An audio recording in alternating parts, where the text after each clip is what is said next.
जय हिंद मेरे प्यारे साथियों। आज की इस वीडियो में हम लोग देखने वाले हैं मैट्रिक बोर्ड परीक्षा 2024 में जो भी बच्चे एग्ज़ाम देने जा रहे हैं, मैट्रिक बोर्ड यानी कि 10वीं का एग्ज़ाम अगर आप लोग 2024 में देने जा रहे हो तो यह वीडियो आपके लिए काफ़ी इम्पॉर्टेंट होगा और पूरा बेसिक लेवल से होगा। तो आज की वीडियो में हम लोग क्या करेंगे तो पहले जान लेंगे आप लोग। आज की वीडियो में हम लोग देखेंगे मैट्रिक बोर्ड परीक्षा 2024 के लिए जो भी बच्चे 2024 में एग्ज़ाम देने जा रहे हैं उनके लिए हम लोग मैथ में चलेंगे पहले, और चैप्टर नंबर 1 से। मैथ का आपका पहला चैप्टर नंबर 1 जो है वह है वास्तविक संख्या यानी कि रियल नंबर।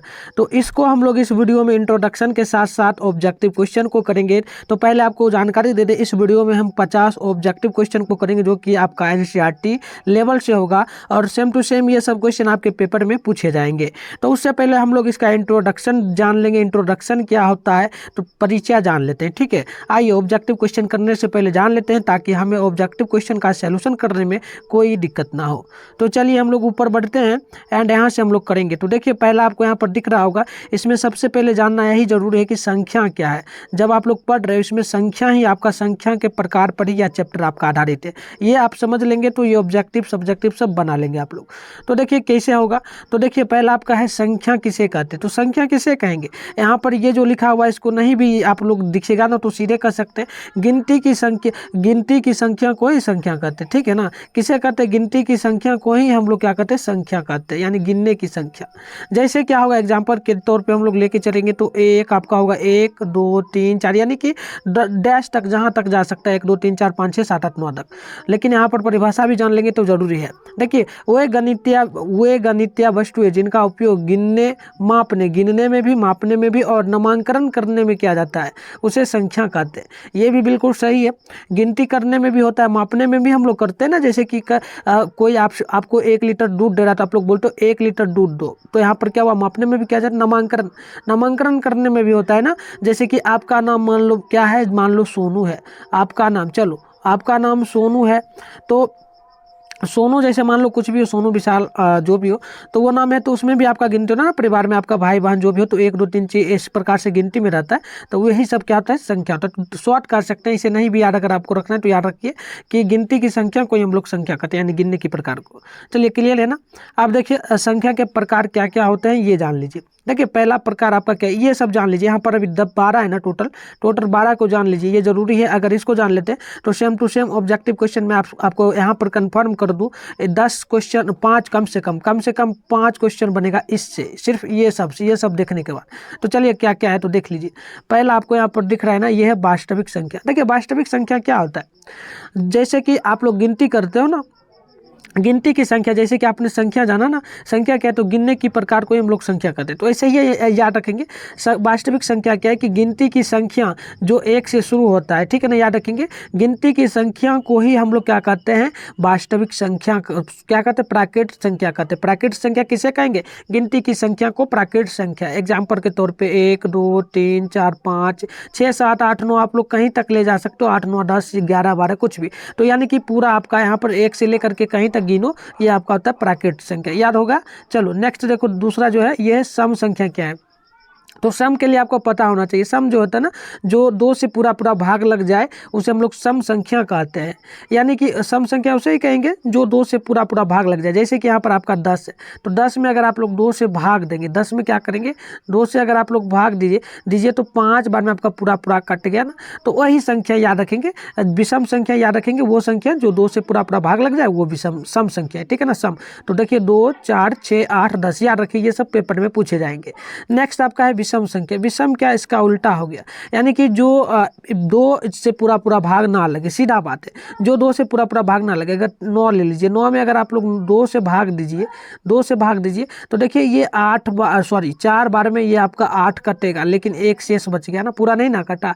सेम उसी को हम लोग क्या कहेंगे, विषम संख्या, याद रखेंगे ना आप लोग। देखिए किसे कहेंगे, जो संख्या है, जो संख्या 2 से पूरा पूरा भाग ना रखे उसे विषम संख्या कहेंगे। जैसे कि 1 हो गया, 3 हो गया, 5 हो गया, 7 हो गया, 9 हो गया। ठीक है, यही आपका है, याद रखेंगे आप लोग। देखिए नेक्स्ट आपका रहेगा 4 नंबर में पूर्णांक क्या है। देखिए पूर्णांक बेसिकली इसमें क्या होता है कि माइनस भी रहता है और प्लस भी रहता है, दोनों चीज़ रहता है। क्या क्या रहता है, माइनस भी रहता है, प्लस भी रहता है। तो देखिए हम लोग एक लकीर यहाँ पर जैसे कि ले लेते हैं, यहाँ पर हम लोग क्या करते हैं, एक जीरो ले लेते हैं, इधर हम लोग मान लेते हैं, इधर आपका प्लस में आ जाएगा, इधर प्लस रहेगा, इधर माइनस रहेगा। ठीक है ना। अब जैसे यहाँ पर देखिए हम लोग 1 ले लेते हैं, प्लस में 1 2 3 प्लस में है ना, इधर क्या करेंगे, माइनस में 1 लेंगे, माइनस में 2 लेंगे, माइनस में 3 लेंगे। तो इसे हम लोग क्या कहेंगे, इसे हम लोग कहते हैं पूर्णांक कहते हैं। मतलब कि क्या, दोनों तरफ यानी कि एक तरफ धनात्मक हो एक तरफ ऋणात्मक हो, वो पूर्णांक होता है। तो याद रखेंगे पूर्णांक क्या होता है, जिसमें प्लस और माइनस दोनों संख्या रहता है, उसे हम लोग क्या कहते हैं, पूर्णांक। ये शॉर्ट में याद रखेंगे। चलिए आगे देखिए, यहाँ पर पूर्ण संख्या क्या है। पूर्ण संख्या का मतलब हो गया कि पूर्ण, यहाँ क्या लग गया, पूर्ण। पूर्ण का मतलब समझते हो ना, पूर्ण मतलब कि पूरा, यानी पूरी दुनिया। अगर हम लोग पूर्ण मान लेते हैं, हम लोग पूरी दुनिया की बात करते हैं, पूरी दुनिया यानी कि पूर्ण यानी पूरा दुनिया आपका आ जाता है। पूरा दुनिया में जो जो स्थान है, जो भी है, सब आ जाता है दुनिया में। तो ऐसे ही बात है, जैसे अभी आप लोग पढ़ रहे हो, जैसे मोबाइल देख रहे हो, तो मोबाइल में क्या क्या आता है, टोटल चीज़ आ जाता है ना, गेम खेलते हो हर एक चीज़। ठीक है, तो वही हो गया पूर्ण, यानी कि जो 0 से शुरू हो जाए संख्या, उसे हम लोग पूर्ण कहते हैं। यानी कि 0 1 2 3 4 5 6 7 8, यानी 0 से शुरू होने वाली संख्या को पूर्ण कहते हैं। चलिए आगे देखिए, आगे आपका है भाज्य संख्या। ये भी जान लीजिए, काफ़ी क्वेश्चन बनता है इससे। देखिए भाज्य क्या होता है। भाज्य कहने का मतलब हो गया कि भाज्य संख्या जो होता है ना, 2 से मतलब भाज्य संख्या आपका क्या होगा, चलो इसको जान लो। भाज्य काफ़ी इंपॉर्टेंट होता है आपका। तो देखिए भाज्य क्या है, कहने का अर्थ आपका यहाँ पर भाज्य है ना। देखिए बहुत सिंपल है, इसको भी आप लोग समझ लीजिए, काफ़ी क्वेश्चन बनेगा इससे, ऑब्जेक्टिव सब्जेक्टिव सब। देखिए भाज्य कहने का अर्थ हो गया कि भाज्य संख्या जो है वह आपका, पहले याद रखेंगे 2 से अगर हम लोग कोई भी संख्या में भाग दे देते हैं, 2 से 3 से कुछ से भी, ठीक है ना। मतलब कहने का अर्थ क्या हो गया कि 2 को सिर्फ छोड़ दीजिएगा, 2 को छोड़ करके, 1 को छोड़ करके आपको क्या करना है, चलना है। जैसे कि मान लीजिए यहाँ पर आपका 4 है, अगर हम लोग 4 का वर्ग करते हैं, वर्ग अगर करेंगे तो 4 का वर्ग अगर हम लोग करते हैं तो 2 होता है ना, 2 होगा। चलिए अब देखिए यहाँ पर 6 है, और नहीं तो कहने का अर्थ सिंपल है, यानी कि जैसे कि आपका यहाँ पर एग्जांपल के तौर पे दिल है, जैसे 2 में अगर आप लोग 4 में अगर आप लोग 4 से भाग देते हैं तो 4 से भाग लग जाएगा और 2 से भी भाग लग जाएगा, 2 बार में लगा ना, कट गया। देखिए आप चलिए एक और देख लीजिए, आपका 6 जैसे, तो 6 में अगर आप लोग 2 से भी भाग देते हैं तो पूरा पूरा कट सकता है, तो हाँ कट जाएगा। चलिए ये भी कट गया। अब देखिए एक आपका हो गया 8 में अगर आप लोग 2 से भाग देंगे तो पूरा का पूरा कट ही जाएगा। ठीक है, तो ये पूरा का पूरा कटेगा आपका 2 बार में, तो ये आपका 4 बार में कट जाएगा। अब देखिए एक 9 बच गया, जैसे 9 दिले है, तो 9 में अगर आप लोग क्या करेंगे, इसमें 3 से अगर भाग देते हैं तो ये आपका 3 बार में 9 कट जाता है। तो मतलब कहने का अर्थ क्या हो गया कि वैसी संख्या जो पूरा किससे भाग लग जाए, किसी भी संख्या से, कोई भी संख्या हो वह जो है ना, वह क्या करे, कोई भी संख्या से भाग लग जाए, पूरा कटे, शेष ना बचे, उसे हम लोग भाज्य संख्या कहेंगे। सिंपल अर्थ है कि भाग देने पे संख्या में शेष ना बचे, उसे हम लोग भाज्य संख्या कहेंगे। तो ये एग्जाम्पल के तौर पे आपका होगा। देखिए आपसे एग्जाम में पूछा जाता है कि सबसे छोटी भाज्य संख्या क्या है, तो 4 आपको यहाँ दिख रहा है ना, क्वेश्चन में आएगा सबसे छोटी, तो याद रखेंगे आप लोग 4 होता है। ठीक है, दिक्कत नहीं करना, ये आप लोग देख लो। चलो आप देखो अभाज्य, ये काफ़ी इंपॉर्टेंट, इससे कम से कम पेपर में ना हमको पता है कि 3 नंबर का क्वेश्चन पूछता है, ऑब्जेक्टिव सिर्फ कर रहे हैं। तो देखो अभाज्य क्या है, तो अभाज्य संख्या जो क्या करे, जो स्वयं से भाग लगे, याद रखिएगा, जो स्वयं से भाग लगे, स्वयं या एक से भाग लगे, उससे हम लोग क्या कहेंगे, अभाज्य संख्या। जैसे 2 है, तो 2 में अगर आप लोग 1 से भाग देंगे तो यह पूरा में पूरा कट जाएगा ना, 2 बार में कट जाएगा। चलो ये हो गया। अब देखो यहाँ 3 जैसे है, तो 3 में अगर आप लोग चाहें तो 1 से भी भाग दे सकते हैं, 1 से भी भाग देंगे तो 3 बार में कटेगा, ये हो गया पहला। अब देखो अगर आप लोग 1 में क्या स्वयं से भाग यानी 3 से ही भाग देते हो तो ये आपका 1 बार में कट जाता है। मतलब कहने का अर्थ यही हो गया कि कोई भी संख्या हो उसमें या तो 1 से भाग दे या स्वयं यानी जो संख्या है उसी से भाग दे तो कट जाए, तो वो आपका अभाज्य होगा। ठीक है ना, याद रखेंगे अभाज्य। देखिए जैसे कि 2 आपका अभाज्य संख्या है, 3 है, 5 है, 7 है, 11 है, ये सब आपका अभाज्य संख्या होगा। ठीक है ना, चलो आगे देखो। और आपसे पेपर में एक और क्वेश्चन पूछता है, सबसे छोटी अभाज्य संख्या क्या है, तो 2। याद रखिएगा आप लोग, सबसे छोटी अभाज्य संख्या 2। ठीक है ना, चलो अब देखो, अब उतना इंपॉर्टेंट नहीं, जैसे सअभाज्य संख्या आपसे पूछा जाता है, सअभाज्य क्या है, तो देखिए सहअवाज में दो संख्या होना चाहिए, ठीक है ना, दो संख्या होना चाहिए, वो हमारा सहअवाज होता है। याद रखेंगे आप लोग क्या क्या होना चाहिए, सहअवाज क्या है, तो एक बार देख लेंगे सही से, तो काफ़ी इंपॉर्टेंट आपके लिए होगा। गौर करेंगे आप लोग, अगर हो सके तो मेरी बातों को आप लोग कॉपी में भी नोट कर लेंगे, ठीक है ना। देखिए सहअवाज कहने का अर्थ क्या हो गया, सहअवाज जो है ना, दो या दो से अधिक वे प्राकृत संख्या, या देखिए मेरी बात को सुनिए, सहअवाज क्या है, दो या दो से अधिक दो या दो से अधिक वे प्राकृत संख्याएं जिसमें एक के अतिरिक्त क्या करेंगे हम लोग, एक के अतिरिक्त कोई भी उभयनिष्ठ गुणनखंड नहीं हो, यानी उसका मौसा एक हो। कहने का अर्थ बहुत सिंपल होगा कि दो संख्या रहे, जैसे कि यहाँ पर डिले है, ये दोनों एग्जांपल के तौर पे, तो इसका HCF जो है ना, HCF जानते हो ना, HCF एक आना चाहिए, तो यही आपका सहअवाज होता है। याद हो गया ना आपको, ठीक है। चलो क्या हो, दो या दो से अधिक है एक वर्ग में, और उसका हम लोग क्या करेंगे, हल करेंगे, तो वो आपका आना चाहिए HCF एक, तो आपका होगा सहअवाज। चलिए मुझे आशा है कि आपको समझ में आ रहा होगा। आप देखिए आपसे परिमेय पूछा जाता है, काफ़ी क्वेश्चन बनता है, पूछता है कि बतलाइए परिमेय संख्या निम्न में से क्या। आगे हम लोग अभी डिस्कस करेंगे क्वेश्चन। तो देखिए परिमेय क्या है, परिमेय कहने का अर्थ क्या होता है, बहुत सिंपल है, जान लीजिए। परिमेय कहने का अर्थ सीधा सीधी होता है कि वे सभी संख्याएं जो P/Q के रूप में रहे, वे सभी संख्या जो P/Q के रूप में लिखा रहे, उससे हम लोग क्या कहेंगे, उससे हम लोग कहेंगे परिमेय संख्या। क्या कहेंगे, परिमेय संख्या। याद होगा ना आपको, जैसे हम लोग P/Q के रूप में लिख सकते हैं, उसे हम लोग क्या कहेंगे, परिमेय संख्या। जैसे यहाँ पर आप लोग देखेंगे √4, यहाँ पर आपको एग्जाम्पल के तौर पर √4 दिया है, तो √4 का अगर हम लोग निकालेंगे सैल्यूशन, तो देखिए 2 × 2 लिख सकते है ना, तो ये दो बार आया, तो 2 आपका बार आएगा, यानी 2 आपका कौन सी संख्या है, ये आपका हो गया परिमेय संख्या, ठीक है ना। आप देखो जैसे यहाँ पर दिया क्या है, 7/7 दिया है 5, 7/5 दिया है, तो ये P/Q के रूप में है ना, P/Q बटे के रूप में है ना, तो ये भी आपका होगा परिमेय संख्या। अब देखिए आगे आपका ये दिया 2/3 दिया है, ये भी आपका P/Q के रूप में, यानी कि ये आपका होगा परिमेय संख्या, ठीक है ना। चलिए आगे देखिए एक 3 दिया है, तो 3 भी आपका परिमेय ही संख्या होता है, परिमेय संख्या, याद रखेंगे, ठीक है ना। विषम सम जो भी हो, सब मिला करके सिर्फ P/Q के रूप में भी अगर रहेगा, तो वो हमारा परिमेय संख्या कहलाएगा। जैसे दे देगा 5/2, ठीक है ना, और क्या दे देगा 7/6 यहाँ पर 6 दे देगा, सब आपका परिमेय क्या होगा, क्या है यहाँ पर देख लीजिए, परिमेय संख्या, ठीक है ना, क्लियर है ना। जैसे P/Q के रूप में सकते हैं। अब देखिए वहीं उल्टा आपका अपरिमेय में क्या होगा, जैसे हम लोग P/Q के रूप में नहीं लिख सकते, नहीं लिखेंगे ना P/Q के रूप में, तो ये आपका होगा क्या, अपरिमेय संख्या। जैसे कि देखिए √5 का वर्ग निकलेगा क्या, अगर √5 का वर्ग निकालते नहीं निकलेगा, √7 का वर्ग नहीं निकलेगा, √11 का वर्ग नहीं निकलेगा, √13 का वर्ग नहीं निकलेगा, ठीक है ना। तो ये आपका होता है परिमेय, अपरिमेय संख्या, सिंपल सी बात है। और देखिए एक ये पाई भी जान लीजिए कौन सी संख्या, तो पाई भी आपका अपरिमेय संख्या होता है, ये भी जान लीजिए, ठीक है ना। क्वेश्चन पूछेगा आपसे पेपर में ये सब। तो देखिए ये क्लियर हो गया ना आपका अपरिमेय संख्या क्या है। चलिए आप लोग जान लिए ना ये क्या हो गया, तो परिमेय संख्या। देखिए हम बताते हैं परिमेय संख्या क्या, तो परिमेय संख्या कहने का जो P/Q के रूप में भी ना रहेगा, मतलब P/Q के रूप में ये नहीं रहेगा संख्या, ठीक है ना, और रहेगा भी ना, तो जैसे कि आपसे दे देगा, जैसे यहाँ पर दे देगा 2 और बट्टे में यहाँ पर दे दिया रूट यहाँ पर दे दिया 7, तो देखिए रूट में आ गया ना, तो ये P/Q के रूप में नहीं हुआ, क्योंकि इस पर रूट लगा है, तो समझ लीजिए अपरिमेय संख्या। क्लियर है ना आपका। चलिए आशा करेंगे आपका क्लियर हो गया होगा। चलिए वास्तविक संख्या जान लीजिए, चैप्टर आपका है वास्तविक संख्या, रियल नंबर।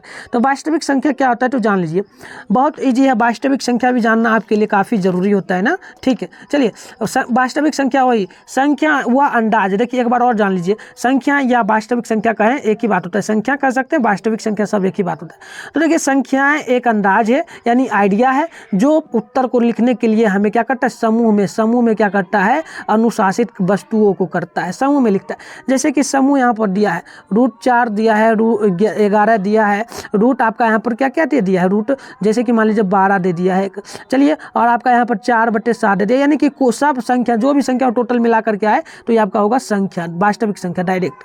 चलो अवास्तविक क्या होगा, अवास्तविक संख्या क्या होता है, और वास्तविक संख्या जैसे तैसे, यानी माइनस में आ जाए, माइनस में जैसे आ गया, माइनस में √7 6, माइनस में आपका आ गया 7, तो ये सभी क्या होगा, अवास्तविक, यानी कि वास्तविक संख्या नहीं होगा, उल्टा होगा, माइनस में आ गया तो ये आपका संख्या नहीं होगी, अवास्तविक अपरिभाषित। चलिए ठीक है ना, यहाँ तक क्लियर हो गया आपका। अब हम लोग क्वेश्चन आंसर को करेंगे, फटाफट से आप लोगों को बना लेना, ठीक है ना। आप चलिए क्वेश्चन आंसर की शुरुआत करते हैं। बस ये आपका था मेन पॉइंट, क्या था मेन पॉइंट आपका, यही था मेन पॉइंट। तो आपको समझ आ गया ना मेन पॉइंट। अब देखिए 2024 में एग्जाम देने जा रहे हैं या कभी भी दे रहे हो, किसी भी बात से दे रहे हो, तो इस वीडियो को देख लोगे तो आपका क्वेश्चन एक भी इस चैप्टर से नहीं छूटेगा। तो अभी टोटल हम 50 क्वेश्चन को करेंगे। तो आ गए हम लोग चैप्टर पर, आपका वास्तविक संख्या, और टोटल 50 क्वेश्चन को करते हैं। और अगर आपको पता तो कमेंट बॉक्स में आप लोग बतलाएंगे, आप लोग स्वतंत्र है कमेंट करने के लिए, ठीक है। चलिए देखिए क्वेश्चन आपका पहला जो बनता है, पहला है कि बतलाइए दो धन पूर्णांक ए तथा बी के लिए समूह आपका जो है ना यहाँ पर दिया गया है ए बराबर बी क्यू प्लस आर, ठीक है ना।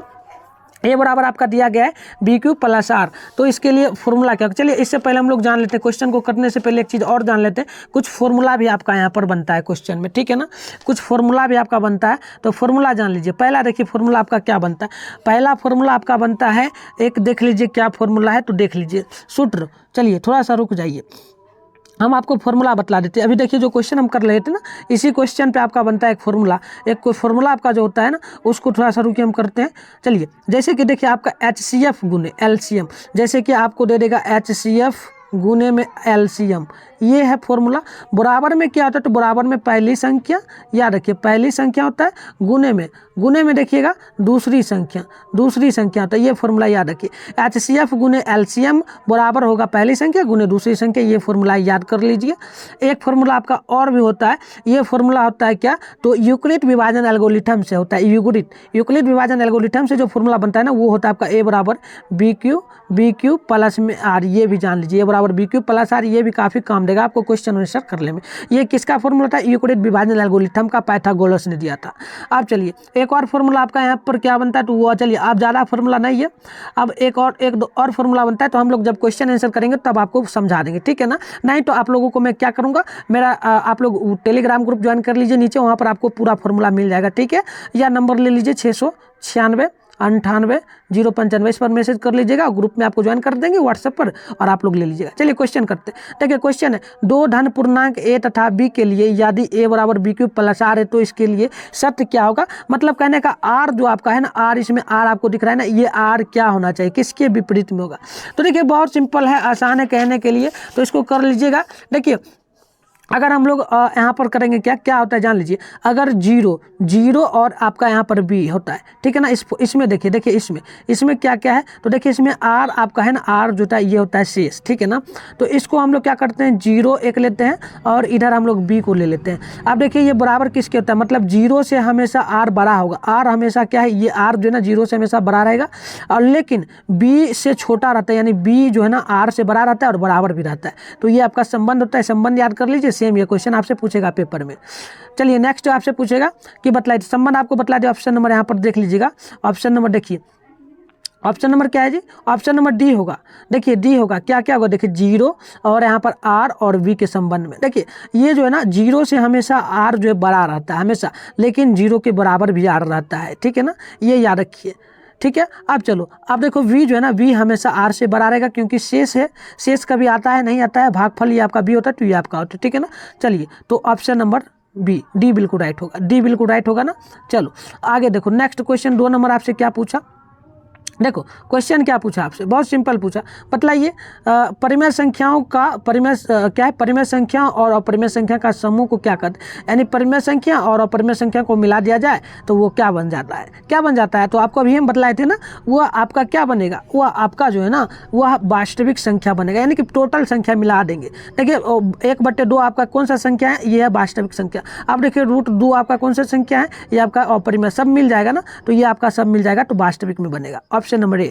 देखिए नेक्स्ट क्या पूछा कि बतलाइए क्या पूर्णांक संख्याओं को संख्या रेखा पर व्यक्त किया जा सकता है। यानी कि पूर्णांक, हम लोग पूर्णांक अभी पढ़े हैं ना, पूर्णांक को संख्या रेखा पर यानी कि इस प्रकार से लाइन खींच देंगे, और यहाँ 0, यहाँ पर 1 2 इस प्रकार से कुछ भी, जैसे कि यहाँ देखिए 1 2 3, यहाँ पे -1 -2 -3 इस प्रकार से बैठा सकते हैं क्या पूर्णांक को, ये पूछा गया। तो देखिए नहीं बैठा सकते, हाँ बैठा सकते हैं, तो ये करेक्ट है आपका, क्योंकि पूर्णांक माइनस में होता है, अभी हम आपको बताए थे ना इंट्रोडक्शन में, ठीक है। चलो देखो आगे देखो क्या पूछा कि बतलाइए प्राकृतिक संख्याओं के संग्रह में शून्य समेत ऋण, यानी शून्य यानी 0 और ऋण यानी कि ऋण में आपका माइनस संख्याओं को शामिल किया जा सकता है क्या।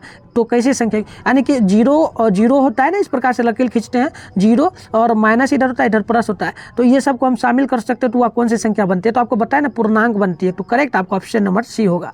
अभी आपको बतलाए थे ना, ये आपका होगा, ठीक है, याद रखिए, सब बेसिक आपका है। देखिए अगली है संख्या रेखा पर पूर्ण संख्याओं को निरूपण होगा अथवा नहीं होगा, यानी देखिए संख्या रेखा यानी कि इसी प्रकार से हम लोग प्लस में इधर इधर माइनस में करेंगे तो ये निरूपित यानी कि अस्थिर रहेगा या नहीं रहेगा, ये पूछा गया, तो अस्थिर रहेगा या नहीं, तो अस्थिर रहता है ना, हाँ तो होगा, डायरेक्ट मान लीजिए हाँ होगा, ठीक है, ऑप्शन नंबर ए। देखिए इसी प्रकार से क्वेश्चन पूछेगा। देखिए आगे पूछता है सभी प्राकृतिक संख्याओं का संग्रह शून्य समेट को क्या कहते हैं। शून्य समेट क्या मतलब, शून्य भी आ गया और क्या आ गया, एक दो, इस प्रकार से पूरा का पूरा आ गया तो क्या कहलाएगा, साथ में आपका क्या आ जाएगा, माइनस वाला भी आ जाएगा, जैसे कि इधर आ जाएगा माइनस में एक माइनस में दो, इस प्रकार से आ जाएगा तो क्या कहलाएगा, तो आपको पता है ना, पूर्ण कहलाता है, पूर्ण संख्या, याद रखिए, काफी क्वेश्चन इस प्रकार से बनता है, बेसिक आपका है तो समझिए, ठीक है।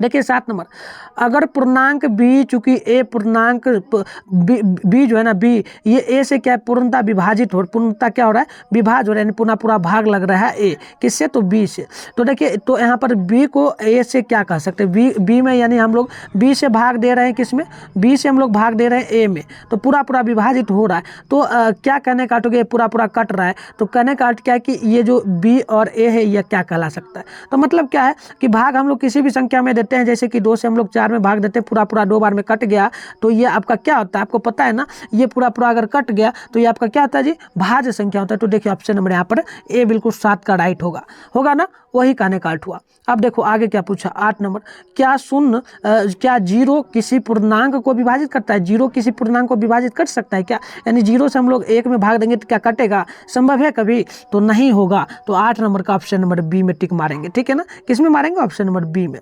चलो आगे देखो, यहाँ पर पूछा यूक्लिड विभाजन एल्गोरिथम, इसका फॉर्मूला आपको हम बतला दिए अभी थोड़ा देर पहले, ए बराबर बी क्यू प्लस में आ रही है, फॉर्मूला याद कर लीजिए।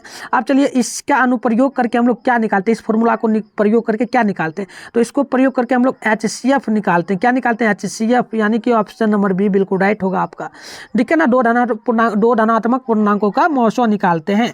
तो चलिए 9 नंबर का करेक्ट आपका जो है ना ऑप्शन नंबर यहाँ पर बी होगा। अब देखिए आगे क्या पूछा, बतलाइए धनात्मक विषम पूर्णांक, धनात्मक विषम पूर्णांक को किस रूप में हम लोग किस रूप का होगा, यानी धनात्मक का मतलब क्या होगा, धनात्मक यानी कि विषम संख्या, विषम संख्या क्या होता है, जो दो हो गया 1 2 3 ये सब, 1 होता है 3 4 5 होता है ना, तो ये आपका क्या यहाँ पर होगा, इनमें से आपको देखना है कि इनमें से कौन विषम पूर्णांक होगा। तो देखिए आसानी है बहुत, तो ईजी है, अगर ऑप्शन नंबर डी को देखिए तो ये आपका जो है ना 2 प्लस यहाँ पर दिल है क्या 1, तो ये आपका पूर्ण रूप से, यानी पूर्ण रूप से क्या हो रहा है, पूरा का पूरा आपका होना चाहिए क्या, यहाँ पर आपका विषम पूर्णांक होना चाहिए, तो ये आपका यहाँ पर देखिए प्लस में 1 लग गया, ठीक है, तो ये आपका धन पूर्णांक होगा, याद रखिए ऑप्शन नंबर यहाँ पर क्या होगा, ऑप्शन नंबर आपका यहाँ पर होगा डी। लेकिन डाउट आ रहा होगा कि कैसे होगा ना, यहाँ पर बहुत सारा दिल है, तो देखिए पहले बतला दी, ये क्वेश्चन तो पेपर में पूछता ना, ये पूछेगा भी नहीं, बट ये हम लोग बेसिक से चल रहे हैं, तो आपको समझाना, आपको जो पूरा का पूरा क्लियर कराना मेरा काम है, ठीक है। तो देखो पूछा क्या, धनात्मक विषम पूर्णांक किस रूप का होता है, किस रूप का आता है, जैसे कि यहाँ पर 2Q तो ठीक है, ये आपका क्या होगा, ये आपका विषम पूर्णांक होगा, ठीक है ना, लेकिन इसके आगे जब बढ़ेंगे ना 2Q + 1 हो जाता है, तो यहाँ पर लास्ट ये दिया, तो लास्ट के लिए हम लोग इसे याद रखेंगे। चलो अब देखो क्या पूछा कि प्रत्येक धनात्मक सम पूर्णांक किस रूप का, यानी सम पूर्णांक क्या, विषम सम संख्या होता है ना, सम संख्या का पूर्णांक क्या होगा। तो देखो 11 नंबर का आप लोग देखो ऑप्शन नंबर आपका यहाँ पर सी होगा, क्योंकि 2Q रूप का होगा, 2Q यानी कि 2 आपका कौन सा संख्या है, सम संख्या है, ठीक है ना, तो सीधा सीधी ये आपका होगा, तो ऑप्शन नंबर सी में टिक मारेंगे आप लोग। देखिए आगे पूछा यूक्लिड विभाजन एल्गोरिथम किन पूर्णांकों के लिए लागू होता है, ये आपसे पूछा ना, तो ये किन पूर्णांकों के लिए लागू होता है, तो वो भी जान लीजिए। ये आपका 12 नंबर है, तो ये आपका होता है 0 को छोड़ करके, 0 को छोड़ करके सभी पर लागू होता है, यानी कि 0 से हम लोग भाग अगर 1 में देंगे तो नहीं लगेगा, लेकिन वहीं हम लोग क्या करेंगे, 1 से अगर हम लोग 1 में भाग देते तो लगेगा, तो यही कहने का ऑप्शन नंबर ए बिल्कुल राइट होगा। अब आप लोग 13 नंबर को देखिए, पूछा यूक्लिड विभाजन क्या है, प्रमेय का यानी कि लेमा। तो इससे हम लोग किसको संभव कर किन पूर्णांक को हम लोग संभव कर सकते हैं, ये पूछा, ठीक है ना। यानी कि इस पूर्णांक से ए बराबर बी क्यू प्लस आर से किसको हम लोग क्या करेंगे, संभव कर सकते हैं, काट कर सकते हैं, जो भी हो हल करेंगे। तो ये हम लोग करते हैं केवल धनात्मक पूर्णांक के लिए लागू होता है, ठीक है ना। प्रमेय का पूछा, एल्गोरिथम नहीं ना पूछा, तो इसके लिए हम लोग ए याद रखेंगे। चलो आगे देखो, पूछा बतलाइए दो धनात्मक पूर्णांकों ए और बी का HCF सबसे बड़ा पूर्णांक डी है। यानी कि इसका HCF जो है ना, ए और बी का HCF जो आया है वो डी आया है। तो डी विभाजित होगा क्या, डी इससे विभाजित होगा। जब HCF आया है डी यानी कि शेष आपका आ गया, तो ये विभाजित बिल्कुल होगा। तो यहाँ पर देखिए केवल किस में होगा, तो ये भी जानना जरूरी है। तो ये आपका केवल ए और बी दोनों में होगा, ठीक है ना। डिलीट है ये संख्या। चलिए आगे देखिए क्या पूछा, कि पूछा दो धनात्मक पूर्णांक सी डी, यहाँ पर सी बड़ा है डी से, तो भागफल क्यू आया है, भागफल क्यू आया है तथा शेष पर आपका आर है। तो यहाँ पर ये आपने समझ जाना था ना कि जीरो जो है, आर जो है ना जीरो से बड़ा होता है, लेकिन आर जो है डी से छोटा होता है, ये होता है। तो निम्नलिखित में से कौन सा संबंध सत्य इसके लिए बनेगा। तो यहाँ पर दिले है सी और डी, तो इसके अनुसार हम लोग बैठाएंगे मान यहाँ पर, ठीक है ना। जैसे कि ए बराबर हम लोग बी क्यू प्लस आर बैठाते थे, तो उसी प्रकार से यहाँ पर भी बैठाना है आपको, क्या क्या मान आ सकता है। तो देखिए अगर हम लोग यहाँ पर ए नहीं दिया है, यहाँ पर क्या क्या दिया है तो देख लीजिए, 15 है ना, 15 का यहाँ पर देख लीजिए, यहाँ पर हमें डी दिया है ना, डी ना दिया है, देखिए डी कहाँ दिया है, तो यहाँ पर डी दिया है। तो डी बराबर बैठाएंगे और ये आपका निकल करके आएगा सी क्यू, क्योंकि सी दिया है तो सी और यहाँ क्यू पहले से होता है, क्यू प्लस में आपका आर। तो ये संबंध आपका यहाँ पर होगा करेक्ट, ठीक है ना। कोई दिक्कत नहीं होना चाहिए आप लोगों को, ठीक है ना। चलिए बी वाला होना चाहिए था ऑप्शन, बी वाला होना चाहिए, बी वाला होगा। क्यों होगा, तो देखो सी दिया है ना, पहले देखो सी यहाँ पर भी दिया है ना, सी बड़ा है, सी बड़ा है हमेशा। तो सी को लोगे आप लोग, सी को लोगे, सी हमेशा बड़ा रहेगा, क्योंकि यहाँ देखिए सी डी से बड़ा है, ठीक है। अब देखो डी यहाँ पर दिया है तो डी को लीजिए, और क्यों तो पहले फॉर्मूला में है, प्लस में आर है, यहाँ पर भी आर दिया है, और नहीं भी देता तो चलता, और यहाँ पर बैठा देना। यहाँ पर भी क्यों दिया था, लेकिन फॉर्मूला से बैठा दिए। ऑप्शन नंबर है आपका बी बिल्कुल राइट होगा। चलिए आगे पूछेगा दो धनात्मक पूर्णांक सी और डी, यहाँ पर सी जो है ना डी से क्या है, बड़ा है, तो इसका HCF अंतर जो है, इसका अगर HCF जीरो शेष पर जीरो आ गया हो तो वैल्यू क्या निकलेगा, ठीक है ना। तो बहुत सिंपल है, वैल्यू अगर जीरो आया है तो जीरो करने का मतलब ही हो गया कि यह जो है ना यह डी हो जाएगा। क्यों डी हो जाएगा, देखो आपको यहाँ पर पता है ना, ए बराबर क्या होता है, बी क्यू प्लस में आर, ये फॉर्मूला होता है। अब देखो यहाँ पर सी बड़ा है तो सी बराबर लेंगे हम लोग। अब देखिए यहाँ पर बी के स्थान पे क्या दिया हुआ है, बी के स्थान पे यहाँ पर दिल है आपका डी दिया है ना, ये तो डी लीजिए प्लस में क्यू, और देखिए आर के स्थान पर नहीं शेष पर आ रहा है, तो आर के स्थान पर जीरो आ रहा है, तो जीरो यानी कि टोटल को जीरो बना देगा। तो यहाँ पर बचा कि आपका टोटल जीरो हो जाएगा, लेकिन डी बचा है तो डी आपका करेक्ट होगा। चलो आगे देखो क्या पूछा, कि बतलाइए दो धनात्मक पूर्णांक सी और डी है। तो यहाँ पर देखिए सी जो है आर डी से बड़ा है, तो आर बराबर जीरो हो तो इसका HCF सी चूंकि डी कितने के बराबर होगा, कितने के बराबर होगा ये पूछा। तो बराबर क्या मतलब, कहने का अर्थ वही है, बराबर क्या होगा, ये आपका सी और डी और आर रहेगा, डी और आर रहेगा हमेशा, क्योंकि आर ही ना सिर्फ जीरो बनाए, लेकिन डी बचा है ना, आर बराबर जीरो आया है, ये नहीं थोड़ी, ये थोड़ी है कि आर ए जीरो बनाए, तो यहाँ पर आर और डी आपका HCF आएगा, ठीक है, डी आर। चलो आगे देखो ये पूछता है √18 का परिमेयीकरण गुणांक क्या होगा, √18 का पूछा, √18 का परिमेयीकरण गुणांक करेंगे तो क्या निकलेगा। देखिए यहाँ पर आप लिखिए 2 गुना 2, 2 दूनी 4, 4 दूनी 8, 8 दूनी 12, ठीक है ना। 12 दूनी क्या हो जाता है, क्या होता है, देखिए 2 दूनी 4, 4 दूनी 8, देखिए 2 दूनी 4 हो गया ना, 4 को 2 बार पढ़िएगा 8, 8 को 2 बार पढ़िएगा 16, ठीक है ना, 16 हो गया ना। तो देखिए 16 हो गया, यहाँ पर टोटल तो नहीं आ रहा है। देखो परिमेयीकरण गुणांक इसका क्या निकलेगा, ये पूछा जा रहा है। देखो कहाँ है आपका, देखिए 18 नंबर है, तो हम लोग इसको लिख सकते हैं 18 का परिमेयीकरण गुणांक करेंगे तो लिख सकते हैं 3 गुना 2, यानी कि 3 × 9, 9 दूनी क्या था 18 होता है ना। तो देखिए 3 तो आपका बाहर आएगा, लेकिन रूट में आपका 2 बच जाएगा, तो 2 का कोई मतलब नहीं है, यानी जो बाहर आ गया वही आपका मान होता है। तो 3 आपका यहाँ पर वैल्यू होगा, यानी कि रूट में कह सकते हैं 3 आपका निकल करके आ सकता है, ठीक है ना। रूट में चलिए रूट में आएगा क्या, हाँ चलो ठीक है, यही आपका मान होगा 3, यानी कि 3√2 आया, ठीक है ना। परिमेयीकरण में पूछा गया, रूट में ही पूछा गया, तो 2 पर से हटा करके इस पर लगा देंगे, ये करेक्ट होगा ऑप्शन। चलो आगे देखो यहाँ पर, ठीक है, वैल्यू यानी टोटल मान आपका 3√2 होना चाहिए, लेकिन यहाँ पर ऑप्शन में दिया है यही आपका करेक्ट होगा, ठीक है ना। चलो आगे देखो देखो ऑप्शन नंबर बी बतलाया जा रहा है। रुको, ऑप्शन नंबर बी बतलाया जा रहा है। क्या ऑप्शन नंबर बी होगा इसका? देखो ऑप्शन नंबर बी, देखो यहाँ पर जो है 3√2, हाँ जो रूट में है, चलिए रूट में जो आ जाए वही आपका, यहाँ पर भी 18 रूट में ही ना था, रूट में ही जो आए वही आपका मान होगा, तो बी आप लोग कर लीजिए, कोई दिक्कत नहीं होगा, बी होगा। ठीक है, करेक्ट ऑप्शन बी होगा। चलिए आगे देख लीजिए, यहाँ पर पूछा कि बताइए 45 और 60 का मौसो क्या होगा। मौसो का मतलब HCF क्या निकल करके इसका आएगा। तो हम लोग इसका सॉल्यूशन जब करेंगे तो आपका 16 नंबर क्वेश्चन, 19 नंबर है ना। चलो अगर हम लोग 45 का निकालते हैं मान, अगर एलसीएम लेंगे और यहाँ पर 60 आपका दोनों है। चलिए 45 का क्या क्या निकलेगा, तो इसको हम लोग लिख सकते हैं 3 × 5, यानी कि 3 × 9 9 5 आपका होगा 45। ठीक है, तो 45 आ गया। अब चलिए 60 को लिख सकते हैं हम लोग क्या, तो इसको लिखेंगे 2 × 2 और गुना में आपका होगा 5 × 3। ठीक है, ये लिखेंगे तो 60 आपका आएगा। अब चलो जो जो मिले उसको निकालो बाहर। देखो 5 मिला तो बाहर निकाल लीजिए, यानी कि सीधा 5 निकला पहले, और देखो एक क्या मिला, HCF निकालना है आपको, HCF ना निकालना है। और क्या क्या मिल रहा है यहाँ पर, 3 मिल रहा है, 3 मिल रहा है, यानी कि 3 को भी बाहर करो, 3 × 5 = 15 आपका मान होगा। देखो ऑप्शन नंबर डी आपको यहाँ पर दिख रहा है, ऑप्शन नंबर डी में यही आपका मान होगा।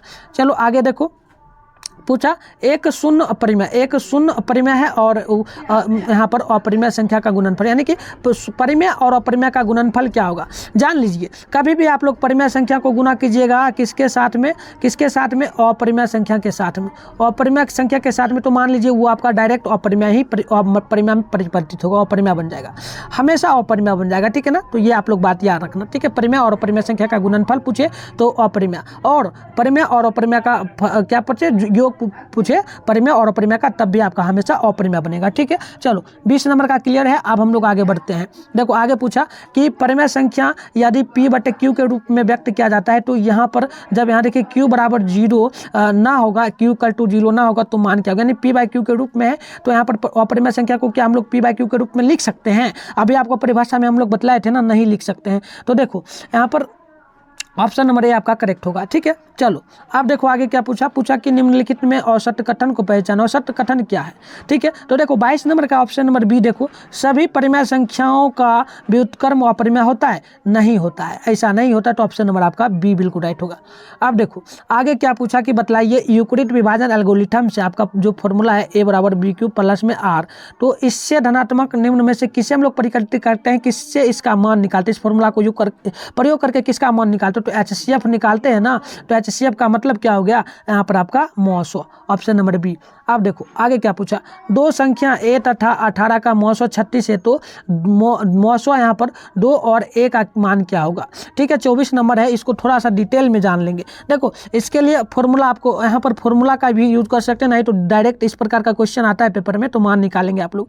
करेंगे क्या, जैसे कि यहाँ पर इसको लीजिए 36 और गुना में आपका ये 2 दिले है, तो 36 गुना में आप 2 ले लीजिए। ठीक है ना, 2 बराबर कर लीजिए, और जो आपका A यहाँ पर दिया है A × 18 ले लीजिए। ठीक है ना, ये आप लोग ले लेंगे। अब आप लोग आगे बढ़ेंगे तो ये A को आप लोग बाहर कर लेंगे, A को बाहर, और क्या लिखेंगे 36 गुना, लिखेंगे 36 × 2। आप देखिए ये 18 था, इसको बटे में ला दीजिए, यानी कि भाग में, ये 18 आपका आ जाएगा। ठीक है ना, अब देखो इसको काटो, 36 को काटो, 18 से 36 को 2 बार में कट जाएगा ना, 18 × 36, और बच गया क्या, A = आपका बच गया 2 गुना में 2, यानी कि टोटल आपका A = 4 मान आ जाएगा। देखो 4 मान दिया है, तो इस प्रकार का क्वेश्चन जब भी आए ना पेपर में हल कर लीजिएगा। आगे भी हम लोग करेंगे, लेकिन अभी बेसिक से चल रहे हैं, तो ये आपका मान होगा। अब चलो आगे देखो, आगे क्या पूछा 25 नंबर 5, 15, 20 का मौसो और लॉसो दोनों निकालिए। तो बहुत सिंपल है, इसका एलसीएम ले लीजिए। 5 का अगर हम लोग करेंगे तो 1 × 5 लिख सकते हैं, 1 × 5। 15 का करेंगे तो लिख सकते हैं हम लोग, क्या लिख सकते हैं, 3 × 5 लिख सकते हैं। अगर हम लोग 20 को करेंगे तो इसको क्या लिख सकते हैं, तो इसको भी हम लोग लिख सकते हैं, यहाँ पर टोटली लिख सकते हैं, नहीं तो शॉर्ट में करिए, वो भी आपका बन जाएगा। शॉर्ट में करिए, देखिए 5 दिया है, 5, 15 और यहाँ पर 20। अब चलो इसका ले लो एलसीएम, तो ये सब 5 से आपका लगेगा, 1 बार में, 3 बार में और यहाँ पर 4 बार में, ये लग गया ना। अब देखो इसमें क्या निकलेगा आपका, ये भी ठीक है। आपका यहाँ पर क्या निकल गया, टोटल हम लोग गुना करेंगे, इसको हम लोग टोटल गुना करेंगे तो ये आपका 60 पूरेगा। पहले ये देख लीजिए 60 टोटल आपका आ रहा है। ठीक है ना, 60 आ रहा है, तो हम लोग यहाँ पर अब हम क्या करेंगे, अब यहाँ पर 60 को रख लेंगे। 60 आपका टोटल गुना करने पे आ गया ना, चलो 60 आ गया। चलो आप देखो क्या निकालना है, नहीं तो शॉर्ट ट्रिक आपको बतलाएंगे और भी ईजी है, बट्टे में हमें करना है। ठीक है ना, बट्टे में ये दोनों को करना है। ठीक है, चलो यहाँ पर देखो अब बट्टे में दिया है तो इसके लिए हमने 60 निकाल लिया है ना, इसका एलसीएम 60 आया ना, 15 5 15 20 का, ये याद रखिएगा आप लोग, नहीं तो हम साइड में यहाँ लिख देते हैं 60 आपका आया था, ये आपका 60 आया था। अब हम लोग क्या करेंगे, 5 को लिखेंगे 1 गुना में 5 और 15 को क्या लिख सकते हैं, इसको लिख सकते हैं 3 गुना में 5 और 20 को लिख सकते हैं हम लोग, क्या लिख सकते हैं, तो इसको लिख सकते हैं 5 गुना 3 लिख सकते हैं ना, 5 गुना 3 और गुना में हम लोग 4 लिख सकते हैं, तो 20 टोटल आपका यहाँ पर पूरेगा। ये आपका चलो थोड़ा सा 20 को हम लोग लिख सकते हैं 5 गुना 3 गुना 4, करेक्ट है, ठीक है। देखो हाँ ठीक है, ये भी आपका ठीक ही हो जाएगा, कोई दिक्कत नहीं। अब देखो यहाँ पर HCF हमसे पूछा गया, HCF पूछा गया, तो HCF आपका 5, यहाँ पर भी 5, यहाँ पर भी 5 मिला, तो 5 निकाल लीजिए बाहर, 5 निकल गया HCF, ठीक है ना। अब देखो हमने ये जो निकाला था ना टोटल, जिसको गुना किए थे हम लोग, इसका एलसीएम लिए थे ना, एलसीएम ही ना हमें लेना था, एक एलसीएम हमने लिया था, तो ये आपका 60 आया था टोटल इसका। अब देखो HCF भी निकालना था, तो HCF भी निकल गया, तो दोनों को बटे में कर दो, बटे आपको करने आता है ना, यहाँ पर कर सकते हो एलसीएम बटे में कर सकते हो HCF, ठीक है। चलो दोनों लिख दो, एलसीएम आपका आया था 20 60 और HCF आया है आपका क्या, तो आपका आया है यहाँ पर देख लो 5 आया है। अब देखो काट दो, कटेगा तो काट दो, एक बार में कटा और यहाँ पर आपका 12 बार में कटा, यानी कि 12 बट्टे आपका आ गया 1, तो इसको अनुपात में कर देंगे तो 12:1 होगा। देख लीजिए ऑप्शन नंबर यहाँ पर आपका डी में दिख रहा है। इस प्रकार का क्वेश्चन बहुत सारा पूछा जाएगा आपसे, तो इसको हल कर लीजिएगा आप लोग, ठीक है ना। चलिए नेक्स्ट देख लीजिए, 26 नंबर रहेगा, अगर x एक भाज्य संख्या है, भाज्य संख्या P1 P2 P3 तथा डॉट डॉट Pn के रूप में है तो गुणनखंडित किया जाता है, तो ये आपका P1 P2 और डॉट डॉट Pn कैसी संख्या हो सकती है। तो डॉट डॉट कर करके इस प्रकार का जब भी पूछे, ये गुणनखंडित पूछा जा रहा है, किस प्रकार का गुणनखंडित है आपको पता है ना, आपको पता है इसमें टोटल संख्या आते जा रहा है, तो टोटल संख्या आने का मतलब ये डायरेक्ट आप लोग जान लो, ये आपका हो जाएगा क्या, ये आपका हो जाएगा भाज्य संख्या, ओभाज में आ जाएगा ना।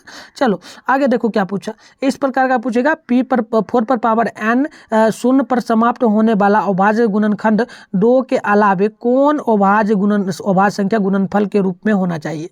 मतलब कि 4 पर पावर n दिया है, अब ये जो है ना टोटल पूरा अगर गुणनखंडित हम लोग रूट 4 पर पावर n का करते हैं तो ये 2 से गुणनखंडित हो जाता है, तो इसके लिए क्या वैल्यू सही होगा, तो देख लो 27 का इसके लिए वैल्यू आपका क्या होगा, तो हम करके भी दिखा देंगे आपको। तो देखो करके हम लोग दिखाते हैं, अगर हम लोग यहाँ पर अगर 2 गुना 5 को ले ले, 2 गुना 5 ये दोनों संख्या है ना, ये दोनों संख्या होता है भाज दोनों है ना। देखो यहाँ पर कहने का अर्थ क्या हो रहा है, 5 4 पर पावर n समाप्त हो रहा है। अब देखो यहाँ पर 5 गुणनफल के रूप में आ सकता है 5, क्योंकि इसके आगे हम लोग 5 को ला सकते हैं, तो 5 हमने ले लिया, पहले से 2 दिया है तो 2 हमने ले लिया, इस पर पावर हम लोग टोटल n लगा लेंगे। अब देखो n हमने लगा लिया तो दोनों को गुना करेंगे तो 10 पर पावर आपका n आ जाएगा, क्या आ जाएगा 10 पर पावर n आ जाएगा।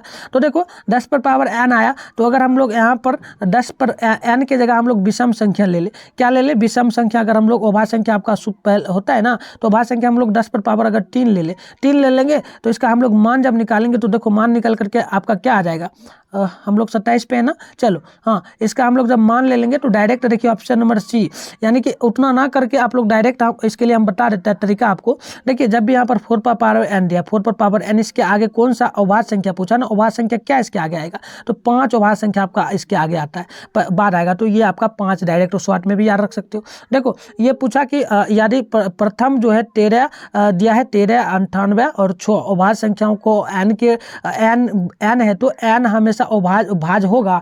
देखिए ये संख्या क्या है, हम n यहाँ ये इस संख्या के लिए n आपका अभाज्य है, तो क्या n जो है ये भाज्य संख्या भी हो सकता है, ये पूछा गया।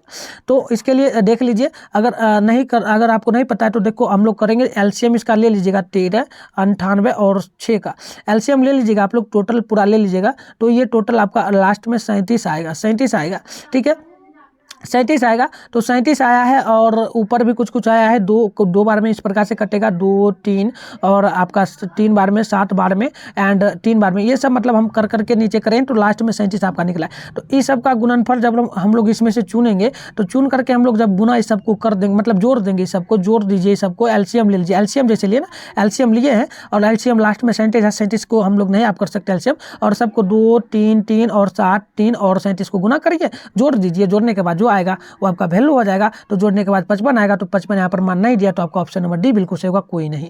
चलो आगे क्या पूछा कि अगर P तथा Q 2 अभाज्य संख्या हैं और ये रूट में P इंटू Q के रूप में है, तो क्या हो सकता है, P इंटू Q के रूप में, यानी रूट लग गया तो मतलब वो अपरिमेय संख्या, रूट जब भी लग जाए अपरिमेय संख्या आपका हो जाएगा, ठीक है ना। चलो अब देखो आगे क्या पूछ दिया कि बतलाइए सबसे छोटी भाज्य संख्या, सबसे छोटी भाज्य होता है 2, सबसे छोटी अभाज्य भी पूछा तो 2 होता है आपका, ये 4 होता है, 4 होता है ना, 4 होता है। तो इसका गुणनफल क्या होगा, इसका गुणनफल पूछा गया आपसे, ठीक है ना। देखो 30 नंबर क्वेश्चन है और इसका गुणनफल क्या होगा, गुणनफल पूछा गया है ना, तो गुना करने का मतलब गुणनफल, देखो सबसे छोटी पूछा जा रहा है, सबसे छोटी तो 4 होता है, करेक्ट है।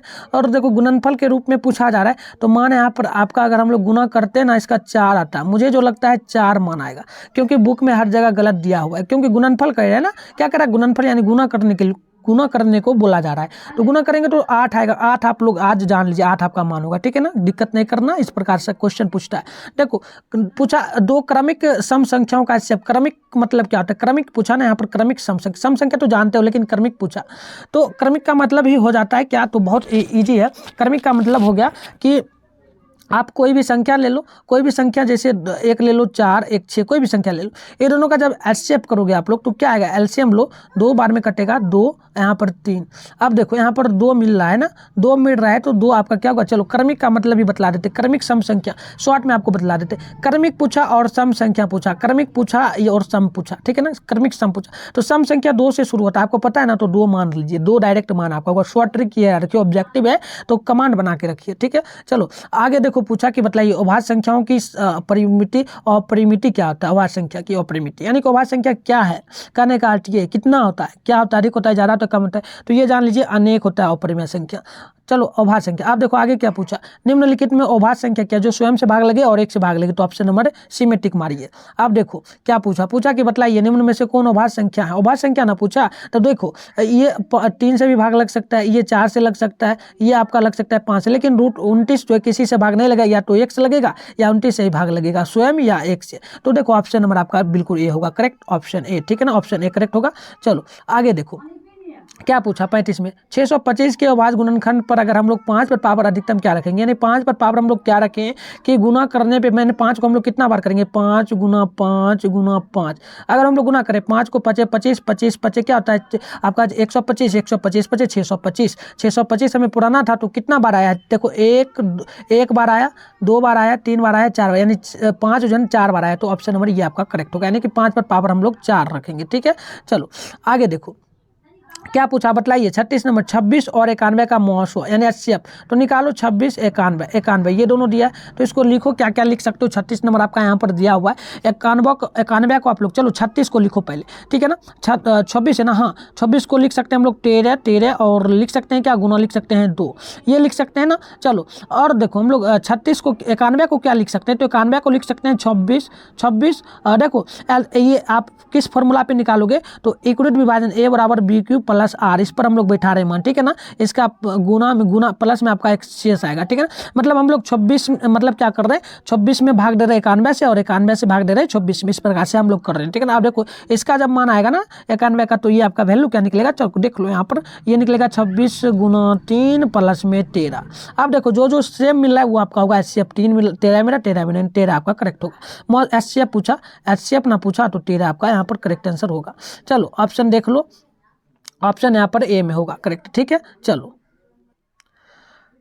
तो साथियों हम लोग 40 नंबर तक फास्ट में क्वेश्चन कर लेते हैं, ये आपका हो गया ना, 40 नंबर तक कर लेते हैं। देखिए फॉर्मूला आपका एक पूछ गया, फॉर्मूला पूछा लॉसो का फॉर्मूला क्या होता है, लॉसो, ठीक है ना, लॉसो का फॉर्मूला क्या बनता है, लॉसो बराबर क्या बनता है, ये आपसे पूछा गया, लॉसो मतलब LCM के लिए क्या फॉर्मूला बनता है, तो देखो इसके लिए डायरेक्ट याद कर लो इसको, 37 नंबर का ऑप्शन नंबर सी, ये आपका होगा A Guna V into HCF होगा, ठीक है ना। चलो आगे देख लो क्या पूछा कि बतलाइए, ये सेम क्वेश्चन 156 पर कितना पावर, मतलब 156 पुराने के लिए हम लोग 2 पर पावर कितना रखें, 2 पर पावर घाट कितना रखें कि आपका 156 गुना करने पे भूल जाए, तो देखो डायरेक्ट रख लोगे आप लोग, ऑप्शन नंबर अगर 5 रखते हो तो पूरा हो जाएगा, तो ये आप लोग ऑप्शन नंबर सी रख लो, ठीक है ना, जैसे आगे किए थे हम लोग।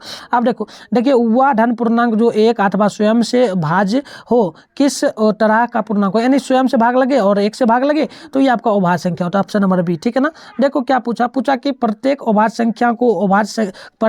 संख्याओं को हम लोग अभाज्य संख्या के रूप में घातकों का गुणनफल के रूप में लिख सकते हैं क्या, मतलब कि अभाज्य संख्या, भाज्य संख्या और अभाज्य संख्या ये दोनों को, यानी कि अभाज्य संख्या आपका दिया है 11, इस पर घातक हम लोग 2 लिख सकते हैं क्या, ये पूछा जा रहा है। ठीक है ना, कहने का अर्थ ये है। तो इसके लिए हम लोग क्या याद रखेंगे, 40 नंबर है तो कह सकते हैं हाँ लिखा जा सकता है, कोई दिक्कत नहीं, लिखा जा सकता है। ठीक है ना, चलो तो 40 नंबर तक हम लोग छोड़ते हैं। 40 नंबर तक हम क्वेश्चन कर लिए ना, आगे नेक्स्ट क्लास में हम लोग करेंगे 41 से क्वेश्चन। ठीक है ना, 41 से हम लोग बढ़ेंगे, लगभग इस चैप्टर में भी 100 प्लस ही क्वेश्चन आपका रहेगा। तो हम लोग कोशिश करेंगे 2 और क्लास लाएंगे, 2 और क्लास इस चैप्टर का ऑब्जेक्टिव का होगा उसको करवा देंगे टोटल। तो आपको समझ आया ना, आप लोग वीडियो को लाइक कीजिए, शेयर कीजिए, सब्सक्राइब कीजिए जितना हो सके। ठीक है ना, और अपने दोस्तों में भी शेयर कीजिए। अगर इसका PDF लेना हो तो आप लोग मेरे नंबर पर कॉन्टैक्ट कर लेंगे, इस नंबर पर आपको मैं बता दे रहा हूँ। ठीक है ना, और आपको पूरा विषय का नोट्स भी मिलेगा, फ्री मिलेगा, कोई फी नहीं है। ठीक है ना, मैसेज कर लेना, बस चैनल को सब्सक्राइब करके अपने दोस्तों में शेयर कर दें। नेक्स्ट क्लास में मिलते हैं, तब तक के लिए आप तमाम दोस्तों को जय हिंद, साथ में बाय बाय।